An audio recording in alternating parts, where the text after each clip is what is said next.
Одну из улиц Чебоксар назовут в честь первой чувашской киноактрисы. Это решение городские чиновники озвучили на праздничном вечере, посвященном 115-летию со дня рождения актрисы. Тане Юн принадлежит особое место в истории чувашского кино.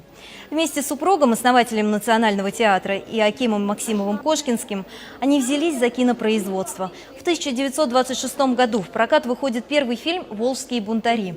За 7 лет существования студии «Чувашкино» удалось снять 7 кинокартин. «Сарпике» и «Черный столб» с огромным успехом показывали в странах Европы и Америки.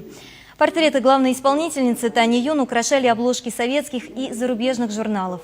Выпуск чувашских фильмов прекратился в годы репрессий. Практически все отснятые картины уничтожили. Министр культуры республики отметил, сегодня в Чувашии делается многое, чтобы возобновить производство фильмов на качественном уровне. Это и возрождение Чувашкино, строительство кинозалов, организация Союза кинематографистов, проведение фестивалей. В планах создание собственной съемочной площадки. Городские власти приняли решение включить имя Тани Юн в специальный резерв по наименованию улиц города. Земляки первой киноактрисы, уроженцы Ядринского района и родственники инициативу поддержали.